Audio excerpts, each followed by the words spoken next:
اعوذ باللہ من الشیطان الرجیم بسم اللہ الرحمن الرحیم رب قد آتیتنی من الملک وعلمتنی من تاویل الاحادیث فاطر السماوات والارض انت ولی فی الدنیا والآخرہ توفنی مسلما والحقنی بالصالحین۔ آج یوسف علیہ السلام کا یہ واقعہ مکمل ہو رہا ہے۔ حضرت یعقوب علیہ السلام تشریف لے آئے تھے مصر کے اندر، اور آپ نے وہاں پہ کوئی 23-24 سال وہاں پہ گزارے، اور بڑے عیش و عشرت کے ساتھ ماشاءاللہ وہاں پہ خوشحال زندگی آپ نے وہاں پہ گزاری۔ تو پھر ظاہر ہے 120-30 سال پہلے گزر چکے تھے، تو 30 اپنا کوئی 20-25 سال یہاں پہ مصر کے اندر بھی آپ نے گزارے۔ تو حضرت یعقوب علیہ السلام کا مصر کے اندر پھر آپ کا وصال ہوا۔ آپ کے وصال کے وقت آپ کی عمر مبارک 145 سال تھی یعقوب علیہ السلام کی، لیکن آپ نے وصیت فرمائی تھی، فرمایا تھا کہ یوسف مجھے ملک شام کے اندر میرے والد کی قبر کے ساتھ دفنانا، ٹھیک ہے، دفنانا مجھے وہاں پہ جا کے، چاہے میں وہاں پہ سے آ گیا ہوں، تیرے پاس رہا، زندگی گزاری ہے، جو اتنا عرصہ 20-25 سال رہتے تھے، لیکن یہ آپ کی وصیت تھی، فرمایا مجھے وہاں جا کے دفنانا ہے۔ تو حضرت یعقوب علیہ السلام کا جب وصال ہوا تو وصال کے بعد 145 سال کی عمر جو ہے وہ آپ گزار چکے تھے۔ وصال کے بعد یوسف علیہ السلام پھر آپ کو یہاں سے لے کر گئے، آپ کے لیے ساگوان کی لکڑی منگوائی گئی اسپیشل، یعنی جو قیمتی اور مہنگی ترین جو لکڑی ہے وہ آپ کو منگوائی گئی، اس کا آپ کو تابوت بنایا گیا، بنا کر جو ہے اس کے اندر آپ کو رکھا گیا، اور پھر جو ہے اس بڑے پورے شان کے ساتھ پروٹوکول کے ساتھ آپ کو پھر ملک شام حضرت اسحاق علیہ السلام کے پاس، آپ کے والد کے پاس، آپ کی قبر کے اندر آپ کو دفنایا گیا۔ اچھا، یہ تو واقعہ ہو گیا۔ اب اس کے اندر ایک بڑی خوبصورت بات یہ ہے کہ حضرت یعقوب علیہ السلام کے ایک اور بھائی تھے جن کا نام ایس تھا، ٹھیک ہے جی۔ اچھا، یہ پیدا بھی اکٹھے ہوئے ایک ہی دن کے اندر، اور ان کا وصال بھی ایک دن ہی ہوا ہے، یعنی ان کی عمر بھی 145 سال اور ان کی عمر بھی 145 سال، یعنی پیدا بھی یہ اکٹھے ہوئے تھے اور وصال بھی اکٹھا ہوا ہے۔ اچھا، ان کے پیدا ہونے کی بھی بڑی بات ہے، روایت کے اندر آتا ہے کہ یہ دونوں پیٹ کے اندر تھے نا، جب حضرت غالباً رفقہ تھی ان کے پیٹ میں تھے، حضرت اسحاق علیہ السلام کی جو زوجہ محترمہ تھی ان کے پیٹ میں تھے یہ دونوں بھائی، یہ پیٹ میں ہی لڑ پڑے۔ حضرت ایس کہنے لگے کہ میں نے پہلے جانا ہے، اور یعقوب علیہ السلام کہنے لگے میں نے پہلے جانا ہے۔ تو حضرت ایس نے ان کو دھمکی لگا دی کہ اگر تو پہلے گیا تو میں تجھے یہیں پہ قتل کر دوں گا، پیٹ میں۔ انہوں نے کہا بھائی تو پہلے جا۔ تو یعقوب کا مطلب بھی یہی ہوتا ہے کہ پیچھے آنے والا، مطلب یہ ہے کہ حضرت ایس کی جب ولادت ہوئی نا تو انہوں نے پھر ان کا پیر پکڑ کے پھر یہ بھی باہر تشریف لے آئے یعقوب علیہ السلام۔ تو اس لیے ان کو یعقوب کا مطلب کیا ہوتا ہے؟ پیچھے سے آنے والا۔ تو ان کی ولادت بھی اکٹھی ہوئی اور وصال بھی اکٹھا ہوا، اور قبر مبارک بھی ایک ہی ہے۔ دیکھیں قسمت کی کیسی بات ہے، ان کی قبر بھی ایک ہی بنی ہے، پھر دونوں کو جو ہے وہ اکٹھا ہی پھر جو ہے وہاں پہ سلایا گیا۔ تو دیکھیں حضرت یعقوب علیہ السلام کے وہاں پہ پھر وصال کے بعد، وہاں پہ دفنانے کے بعد حضرت ایس کو بھی وہاں دفنا دیا گیا، یعقوب علیہ السلام کو بھی وہاں دفنا دیا گیا، ایک ہی قبر کے اندر دفنا دیا گیا۔ پیٹ بھی ایک تھا، دنیا میں عمر بھی ایک رہی، اور وصال کے وقت ٹائم بھی ایک ہی تھا، پھر قبر بھی ایک ہی بنی، ٹھیک ہے۔ تو جب یہاں سے فارغ ہونے کے بعد یوسف علیہ السلام والد کے وصال کے ان کو دفنانے کفنانے کے بعد جب ملک شام کی طرف سے واپس پھر آپ آنے لگے نا مصر کی طرف، اب یہاں پہ آ کے یوسف علیہ السلام نے ایک دعا مانگی۔ وہ دعا کیا ہے؟ کہنے لگے جی رب قد آتیتنی من الملک، یہ یوسف علیہ السلام کی دعا ہے۔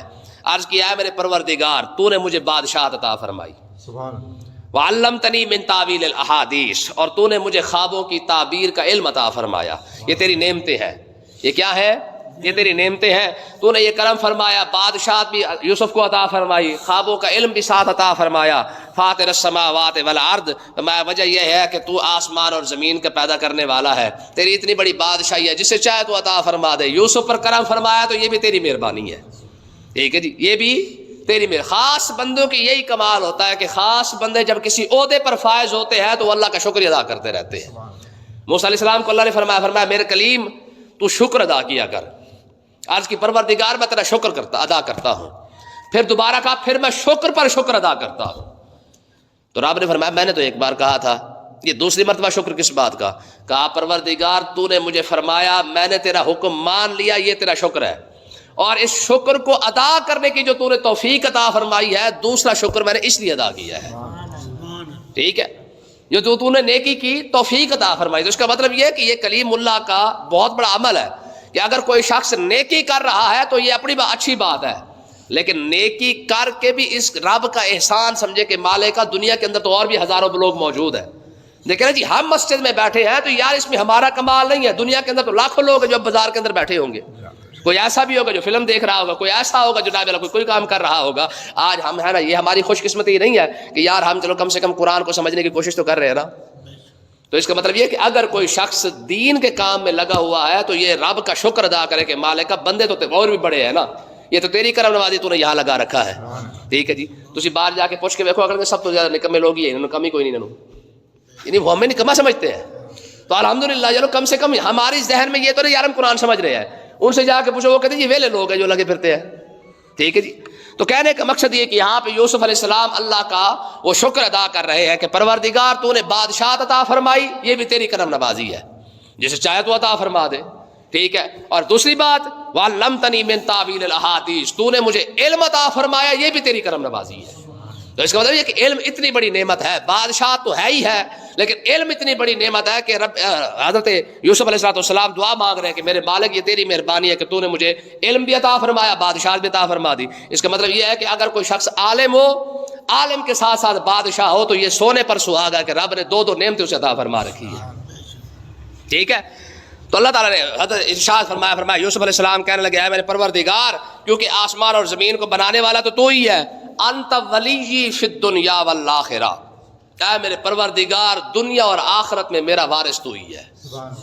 میرا ولی, میرا وارث, میرا سہارا تو ہی ہے. دنیا میں بھی تیرا ہی سہارا ہے اور آخرت میں بھی تیرا ہی سہارا ہے. مجھے بتایا جب وقت کے حاکم کی یہ سوچ ہو نا کہ یار مجھے رب کا سہارا کافی ہے اور میں رب کے سہارے پہ حکومت کر رہا ہوں, تو مجھے ایمانداری سے بتایا کون سا حاکم ہوگا یار جو بےمانی کرے گا. یہ آپ نے وقت کے حاکم کی سوچ بتائیے کہ وقت کے حاکم کی سوچ کیسی ہونی چاہیے. حکمران تو خود خدا بن بیٹھے ہیں نا, وہ سمجھتے ہیں ہم سے بڑا تو خدا ہی کوئی نہیں ہے. یہ جو ابھی بدبخت جو خبیث بھاگا ہے شام سے, بشار الاسد, آپ جانتے ہیں اس نے ہزاروں کی تعداد میں جو بندے قید کیے ہوئے, اتنا 20 سال ان بیچاروں کے گزر گئے, ان کو روشنی نصیب نہیں ہوئی ہے. 20 سال ان لوگوں نے, مسلمانوں نے سورج نہیں دیکھا, اتنے ظلم کیا اس خبیث نے. ٹھیک ہے. یہ کٹر شیعہ تھا خبیث سے, اور ایران سارے اس کو سپورٹ کرتا رہا ہے. جو ایران کے حامی ہے نا, ہمدرد ہے, یہ سارا کچھ ایران کے کہنے پر کرتا رہا ہے. جس ایران کو اس بشار الاسد کی سپورٹ اس کو یہ کرتا رہا ہے, اور اس کا ادھر سے روس اس کو سپورٹ کرتا رہا ہے بشار الاسد کو. ٹھیک ہے. ایران کو فلسطین کا درد آ گیا تھا, یہاں پہ مسلمانوں کا درد کیوں نہیں آیا تھا؟ تو یاد رکھے, میں پہلے بھی کہتا ہوں, ایران کبھی بھی کسی کا وفادار نہیں ہو سکتا, خاص کر امت مسلمہ کا. امریکہ, اسرائیل اور ایران, یوں سمجھ لے کہ لیٹرین, باتھ روم اور بیت الخلاء ایک ہی چیز کا نام ہے. باتھ روم کہہ لے, لیٹرین کہہ لے, بیت الخلاء کہہ لے, تینوں ایک ہی گند کا نام ہے نا. ایران, اسرائیل اور امریکہ, سمجھ لے کہ ایک ہی گند کا نام ہے, اس میں کوئی دو رائے نہیں ہے. ٹھیک ہے. آج بھی ایران کے پارلیمنٹ کے اندر یہودی باقاعدہ ممبر ہیں ان کے. ٹھیک ہے. آپ کو تہران جو ایران کا دارالخلافہ ہے, تہران کے اندر آپ کو مسلمانوں کی مسجد نہیں ملے گی, ہاں, لیکن یہودیوں کے وہاں پہ وہ سارا ملے گا. اور میں آپ کو ایک اور بات بتا دوں, جب دجال نکلے گا نا, تو دجال جس علاقے سے نکلے گا اور جس علاقے کے یہودی کیا کہتے ہیں دجال کو ساتھ چلیں گے, اور 70,000 یہودی جو دجال کا ساتھ دیں گے, وہ علاقہ بھی ایران کے اندر ہے. سمجھ آئی گل کہ نہیں آئی؟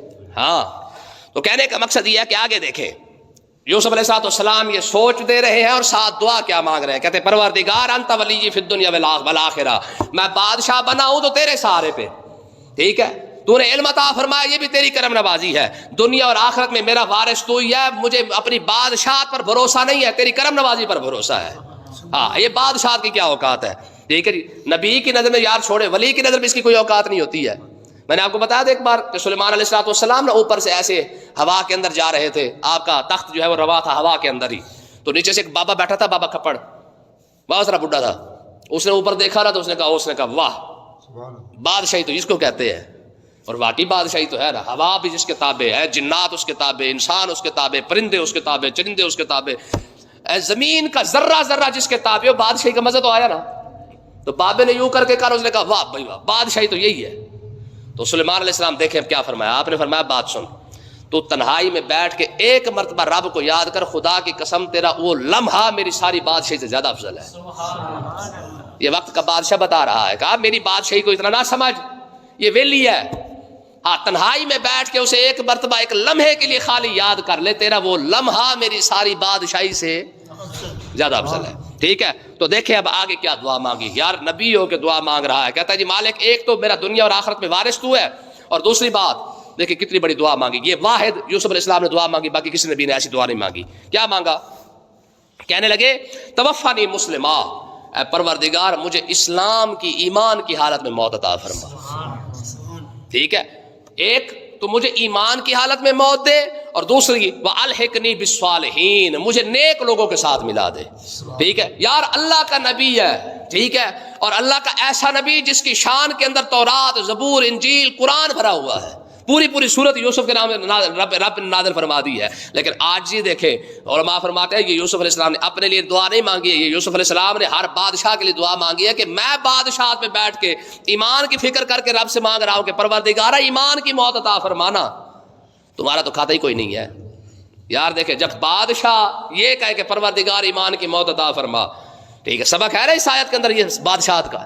جب وقت کا حکمران یہ دعا مانگے کہ مالک مجھے ایمان کی موت عطا فرمانا, تو اس کا مطلب یہ ہے کہ وہ حکمران اس بات سے ڈرتا تو ہے نا یار قیامت والے دن میں نے رب کے سامنے کھڑا بھی ہونا ہے.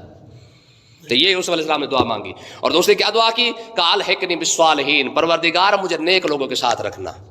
ٹھیک ہے جی, اس سے یہ بھی ثابت ہو گیا مسئلہ کہ یار جب نبی ہو کہ نیک بندے کی صحبت مانگے, نبی ہو کہ نیک بندے کا قرب مانگے. ٹھیک ہے یار, ہم کہاں کھڑے ہوئے ہیں اور اللہ کے نبی کی سوچ کیا ہے, یہ درس دیا جا رہا ہے, قرآن باقاعدہ اس کا نازل کیا جا رہا ہے کہ میرا یوسف یہ دعا مانگ رہا ہے کہ مالک ایمان کی حالت میں موت بھی دے, نیک بندوں کی صحبت بھی عطا فرما. یہ دو چیزیں, جب بندے کو یہ دو چیزیں میسر آ جاتی ہیں نا, نیک بندے کی صحبت مل جائے, ایمان کی حالت میں موت مل جائے, مجھے آپ بتائیں پیچھے بچ کیا جاتا ہے یار. حضرت عبداللہ بن مسعود کے شاگرد تھے حضرت علقمہ, ان کے شاگرد تھے حضرت ابراہیم. ٹھیک ہے نا, تو ان کے شاگرد حضرت حماد, پھر ان کے شاگرد امام اعظم ابو حنیفہ جا کے بنتے ہیں. یعنی آپ خود سوچیں کہ امام اعظم ابو حنیفہ کے یہ دادا استاد ہے. امام اعظم ابو حنیفہ کے استاد کا نام ہے حضرت حماد کے استاد کا نام ہے ابراہیم کے استاد کا نام ہے علقمہ کے استاد کا نام عبداللہ بن مسعود, اور عبداللہ بن مسعود شاگرد ہے رسول اللہ صلی اللہ علیہ وسلم کے. ٹھیک ہے جی, اب دیکھیں عبداللہ بن مسعود کے شاگرد علقمہ, ان کا یہ بیٹھے ہوئے ہیں, 4000 سے زیادہ طالب علم ہیں جو ان کے پاس پڑھتے ہیں روزانہ, اور 5000 سے زیادہ بندے صرف حضرت علقمہ کے پاس بیٹھنے کے لیے آتے ہیں, خالی پڑھتے نہیں, صرف بیٹھتے ہیں, بیٹھ کے چلے جاتے ہیں. حضرت ابراہیم سے پوچھا گیا کہ جناب آپ جاتے ہیں وہاں پہ بیٹھے رہتے ہیں, آپ کے شاگرد بھی ہیں, یہ جو آتے ہیں آ کے بیٹھ کے چلے جاتے ہیں, ان کا کوئی فائدہ ہے؟ حضرت ابراہیم فرمانے لگے, فرمایا تمہیں کیا پتا ہے علقمہ کے پاس بیٹھنے کا فائدہ کیا ہے؟ آپ نے فرمایا کہ اگر کوئی شخص مجھے کہے کہ ابراہیم 1000 رکعت نماز نفل لے لے, ایک سائڈ پہ رکھ دیا جائے, اور علقمہ کی صحبت میں ایک لمحہ مجھے مل جائے, کہتے خدا کی قسم 1000 رکعت نماز نفل سے علقمہ کی صحبت کا ایک لمحہ زیادہ افضل ہو رہا ہے. سمجھ آئی کوئی نا؟ ٹھیک ہے, تو دیکھیں اندازہ کریں. یعنی یار ہم کیوں کہتے ہو ان خبیثوں کی صحبت سے بچو, ان لوگوں حضور نے شاہ فرمایا وہ محفل جس محفل کے اندر میرا ذکر نہ ہو قیامت والا دن, وہ محفل بھی تمہارے لیے مصیبت بن جائے گی. سمجھ آئی؟ حضور نے کیا فرمایا, فرمایا کس طرح نا پوری امت کا دل کرتا ہے نا کہ یار کاش ہم حضور کے زمانے میں ہوتے, حضور کے پاس بیٹھے ہوتے, حضور کا ہم نے دیدار کیا ہوتا, حضور کی ہم نے باتیں سنی ہوتی, دل کرتا ہے نا. اچھا جو حضور نے نسخہ عطا فرمایا وہ ان کو پسند نہیں ہے. حضور نے پتہ کیا فرمایا, فرمایا من صفا عالما فکانما صفانی, فرمایا جس نے میرے پاس آ کے بیٹھ کے ہاتھ ملانا ہو وہ میری امت کے کسی عالم سے ہاتھ ملائے گا, سمجھ لو میرے ساتھ ہاتھ ملا رہا ہے. اچھا پھر مولوی نال ہاتھ ملائیے, یہاں پر یہ آ جاتی ہے. فرمایا من جالس عالما فکانما جالسنی, فرمایا جو میری محفل میں آ کے بیٹھنے کا شوقین ہو وہ کسی عالم کے پاس جا کے بیٹھ جائے, سمجھ لے کہ میری محفل کے اندر بیٹھا ہوا ہے. من زار عالما فکانما زارنی, فرمایا جس نے میرا دیدار کرنا ہو وہ میری امت کے عالم کا دیدار کرے گا, سمجھ لے کہ میرا دیدار کر رہا ہے. یہ تھوڑی باتیں تھی. ٹھیک ہے, تو آپ دیکھیں یوسف علیہ السلام نے دعا مانگی, پروردگار کیا کر مجھے ایک تو ایمان کی حالت میں موت عطا فرما. یہ تعلیم امت کے لیے تھا, پچھلے لوگوں کے لیے نصیحت تھی کہ میں جب نبیوں کے ایمان کی حالت میں موت مانگ رہا ہوں, ٹھیک ہے, تو تمہیں کون سی موت پڑی ہے, تم کیوں نہیں مانگتے؟ تو اس کا مطلب یہ ہے کہ بندے کو ہر وقت یہ موت تو آنی ہے, بندہ یہ دعا ضرور مانگے کہ پروردگار جب بھی موت آئے کم سے کم تو مجھ سے راضی ہو چکا ہو. ٹھیک ہے جی, یہ اس سے سب سے بڑی کامیابی یہ ہے. ٹھیک ہے جی, اب دیکھیں یہاں پہ چلو یہ بات بھی ذکر کرتے چلے, یوسف علیہ السلام پھر 23 سال زندہ رہے. ابا جان کے وصال کے بعد, یعقوب علیہ السلام کے وصال کے بعد 23 سال غالباً زندہ رہے. اب 23 سال کے بعد یوسف علیہ السلام کا بھی وصال ہو گیا. اب جب وصال ہوا نا تو ان کے وصال کا واقعہ بھی بڑا عجیب ہوا. ان کا وصال ہوا تو پورے مصر کے اندر لڑائی شروع ہو گئی. ہر محلہ تیر تلوار لے کے باہر نکلا. اس نے کہا جی یوسف علیہ السلام ہمارے محلے میں دفنایا جائے گا, بس ہم کسی کو اور کو نہیں دیں گے. دوسرا محلہ کھڑا ہو گیا, تیسرا کھڑا ہو گیا, چوتھا کھڑا ہو گیا. ٹھیک ہے جی. انہوں نے کہا بھائی یوسف علیہ السلام کو برکت کی خاطر ہم اپنے محلے میں دفنائیں گے, کسی دوسرے محلے میں دفنانے. پورا مصر جب کھڑا ہو گیا تو بڑی لڑائی زور کی جناب کم شروع ہو گیا. جب لڑائی ہونے لگی نا تو سیانے سیانے بندے اکٹھے ہونے کا یار بات یہ ہے کہ مصر کا ماحول خراب نہ کرو, ایسے کرتے ہیں کہ یوسف علیہ السلام کو ہم دریائے نیل میں دفنا دیتے ہیں. جتنا پانی آئے گا نیل سے گزر کے آئے گا, ہر محلے سے گزرے گا, تم اس پانی سے برکتیں حاصل کرتے رہنا. یہ ایمان تھا ان لوگوں کا ہے. اچھا پھر اس میں کیا ہوا یہ کہ انہوں نے نا نیل کے نا دائیں سائڈ پہ یوسف علیہ السلام کو دفنا دیا. نیل کے کنارے پہ نا دائیں سائڈ سے سجے پاسے اس سائڈ سے دفنایا. اچھا جب اس سائڈ سے دفنایا تو ادھر ہریالی ہریالی, برکتیں ہی برکتیں. یہ سائڈ جتنی بھی تھی, کھبی سائڈ, بائیں سائڈ, یہ ساری کی ساری خشک ہو گئی. ادھر والے کھڑے ہو گئے. انہوں نے کہا بھائی بابا ادھر لے کے آؤ. بابے کی برکتیں تو ساری وہ لے گئے. انہوں نے کہا جی بابا ہم نے ادھر دفنانا ہے. اب انہوں نے اٹھا کے ادھر دفنایا یوسف علیہ السلام کو, تو ادھر والا سارا علاقہ خشک ہو گیا, ادھر والی ساری برکتیں آ گئی. ٹھیک ہے جی. اب دیکھیں ان کا حال کیا نکالا گیا. ٹھیک ہے جی. حال یہ نکالا گیا کہ یوسف علیہ السلام کے تابوت کو چاروں طرف سے زنجیریں باندھ کے نیل کے درمیان میں دفنا دیا گیا. ادھر بھی زنجیریں باندھ دی گئی, ادھر بھی زنجیریں, اور ادھر سے زنجیریں باندھ کے درمیان میں دفنا کے, تاکہ زنجیریں جو ہے وہ تابوت وغیرہ کو کوئی نقصان نہ پہنچے, وہاں پہ جو ہے جم جائے. ٹھیک ہے. تو اب ہوا کیا, جب درمیان میں دفنایا گیا تو اللہ تبارک و تعالیٰ نے سجے کھبے دائیں طرف بائیں طرف ہر طرف سے ہریالی ہریالی اور برکتیں عطا فرما دی. اچھا پھر ہوا کیا, یوسف علیہ السلام نے پھر وصیت, آپ نے بھی وصیت فرمائی تھی. کیا وصیت کی تھی آپ نے؟ ارشاد فرمایا تھا کہ جب یہاں سے تم جانا نا, اپنا خاندان تو یہاں بلا لیا تھا, آپ نے فرمایا بھی میں نے تمہیں یہاں آباد کیا ہے, لیکن آئندہ جب تم یہاں سے کوچ کر جاؤ, یہاں سے چلے جانا, مجھے بھی ساتھ لے کے جانا. میں نے تمہیں بلایا, تم مجھے ساتھ لے جانا. اب 400 سال کے بعد موسیٰ علیہ السلام تشریف لائے.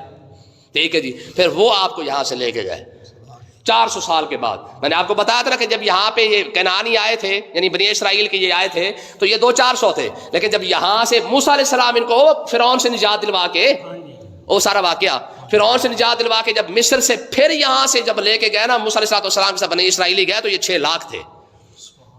اتنی برکت پڑی ان کے اندر. اچھا اس کا واقعہ بھی بڑا عجیب ہے. مصر کے آقا علیہ السلام تشریف فرما تھے, تو ایک بڑھی ماں آ گئی, اپنا کیا نام ہے, ایک دیہاتی آ گیا. اس نے کہا یا رسول اللہ اونٹ عطا فرما دیں. حضور نے ارشاد فرمایا, دریائے رحمت جوش میں تھا, حضور نے فرمایا کچھ اور مانگ. کہنے لگا جی کجاوا بھی دے دو اتنے بہن واسطے. حضور وہ بھی عطا فرما دے. مولا علی بیٹھے تھے, کہنے لگا تینوں پتہ ہی کوئی نہیں کہ تو کس کے سامنے کھڑا ہو کے مانگ رہا ہے. اللہ کے بندے آج تو دنیا آخرت سب کچھ مانگ لیتا, کیونکہ آج محبوب خود جو فرما رہے ہیں چل کچھ اور مانگ. اچھا پھر کہتا ہے, حضور نے فرمایا چل اونٹ بھی دیا, کجاوا بھی دیا, کچھ اور مانگ. کہتا جی پھر اونٹ نہ دو, اونٹ نہیں دے دو, دودھ والے رستے کے اندر دودھ پیتا جاؤں گا. حضور نے فرمایا دیو بھائی اس کو, اسے مانگنے کا چاجی کوئی نہیں آیا, اسے مانگنے کا پتہ ہی کوئی نہیں کس کے سامنے کھڑا ہو کے تو کیا مانگ رہا ہے. اس لیے میں کہتا ہوں ریڈی والا کیا کہتا ہے, کہتا ہے یا اللہ دہاڑی لگوا دے. رب سے مانگ رہا ہے تو دہاڑی نہ مانگ, رب سے مانگ رہا ہے تو کھلا مانگ. سمجھ آئی نا. حضور نے فرمایا جا بھائی مزے کر, دودھ دلی لے جا, کجاوا بھی لے جا. اچھا جب وہ جانے لگا نا تو حضور نے فرمایا یہ تو بنی اسرائیل کی بڑھیا سے بھی گزرا ہے, بنی اسرائیل کی بڑھیا سے بھی گیا گزرا ہے. آقا علیہ السلام نے جب یہ بات کی تو صحابہ نے کہا کہ یا رسول اللہ وہ واقعہ کون سا ہے. تو حضور نے ارشاد فرمایا جب مصری جانے لگے نا موسیٰ علیہ السلام اپنا شام کی طرف, تو 6 لاکھ تھے, تو راستے کے اندر اندھیرا ہو گیا. تو موسیٰ علیہ السلام نے فرمایا بھی اندھیرا کیوں ہوا ہے؟ تو موسیٰ علیہ السلام نے فرمایا علماء کو بلاؤ. 400 علماء کرام کو بلایا گیا. یار کلیم اللہ علماء کی کتنی قدر کر رہا ہے. آج دا لفنٹرا کہتا ہے کہ میں نے کسی مولوی کی ضرورت کوئی نہیں ہے, کلیم اللہ کو عالم کی ضرورت ہے, تجھے ضرورت کوئی نہیں ہے. ٹھیک ہے. اب ہوا کیا, اب جناب انہوں نے بلایا, فرمایا ہاں بھائی علماء اندھیرا کیوں ہو گیا ہے؟ انہوں نے کہا جناب سیدھی سی بات ہے, یوسف علیہ السلام نے فرمایا تھا جب یہاں سے جانا میں نے نال لے کے جانا. ٹھیک ہے جی. جب ہم ان کو نال نہیں لے کے گئے تو انہوں نے اندھیرا کروا دیا ہے. میں اب کیا کریں؟ کہا جی اب تو کوئی بندہ ڈھونڈے, وہ بابا کھپڑ کوئی ہو جی 500-700 سال کی عمر والا, وہی بتا سکتا ہے. تو پتہ چلا کہ ایک اماں ہے اور وہ اتنی بری ہو چکی ہے کہ وہ نابینی بھی ہو چکی ہے, اب وہ دیکھ بھی نہیں سکتی ہے, تو وہ بتا سکتی ہے. کہا جی اماں کے پاس چلیں. جب اماں کے پاس گیا تو کہا اماں یوسف علیہ السلام کہاں دفن ہے، ذرا وہ تو بتاؤ، ہم نے ساتھ لے کے جانا ہے. اماں نے کہا ایویں سستا سودا نہیں ہے، پہلے سودا مار اس کے بعد بتاؤں گی. کہا سودا کیا؟ کہا دو شرطیں ہیں، پہلے آنکھیں دے، پہلے آنکھیں دے، ویکھا گی تو دساں گی نا. پہلے آنکھیں دے، پھر جنت میں اپنی کوٹھی کے ساتھ کوٹھی بھی دے. جہاں رب نے تجھے کوٹھی دینی ہے نا وہاں دے. اب مجھے بتا، ظاہر ہے کلیم اللہ کو جو کوٹھی جنت میں ملنی ہے وہ چھوٹی موٹی تھوڑی ملنی ہے، ٹھیک ہے نا جی. کہا یہ دو شرطیں ہیں، ماننے تے مان، نہیں مننے تے نہ جا. چلو جاؤ پھر جا کے لب لو. تو دعا مانگی، پروردگار اماں اڑ گئی ہے، کہتی آنکھیں بھی دے نال کوٹھی بھی دے جنت دی. رب نے فرمایا دے دے، کوئی نہیں خیر ہے، مانگ رہی ہے تو دے دے. ٹھیک ہے جی، دعا مانگی، آنکھیں بھی مل گئی. ملنے کے بعد اماں آئی، کہا یہاں دفن ہے یوسف علیہ السلام. جناب اعلیٰ جب وہ جگہ کھودیا گیا تو یوسف علیہ السلام کا وہ تابوت 400 سال بعد نکلا. وہ جب نکلا، نکلنے کے بعد جو ہے وہ آپ جب علماء نے عرض کی تھی حضور کہ ہم نے زیارت کرنی ہے یوسف علیہ السلام کی، جب تابوت کھولا گیا تو نور ہی نور ہے. 400 سال کے بعد جب اللہ کے نبی کی زیارت کی انہوں نے یوسف علیہ السلام کی. یار آج ہم یوسف علیہ السلام کے قصے سنتے تو دل کہتا ہے یار پتہ نہیں کیا ہوں گے وہ، جن کے بارے میں قرآن کہے کہ یا ما ھذا بشرا ان ھذا الا ملک کریم، یہ کوئی انسان نہیں ہے. ہم سن کے حیران ہو جاتے ہیں. تو 400 سال تو وہ تو بھی تازہ تازہ زمانہ تھا، تھوڑا عرصہ ہی گزرا تھا. جب انہوں نے یوسف علیہ السلام کو دیکھا تو حیران ہی رہ گئے. انہوں نے کہا واقعی بھائی یوسف ہی ہے. اور ایک گل بھی یاد رکھو، یوسف علیہ السلام کو آدم علیہ السلام کا آدھا حسن ملا ہے. یعنی اگر یوسف اس طرح ہے تو آدم علیہ السلام کیسے ہوں گے؟ ہاں یہ حدیث ہے کہ یوسف علیہ السلام کو آدم علیہ السلام کا آدھا حسن دیا گیا ہے. یعنی آدھے حسن والا اگر ایسا ہے تو رب نے پورے حسن والا کیسا بنایا ہو. اللہ پاک سمجھنے کی توفیق دے.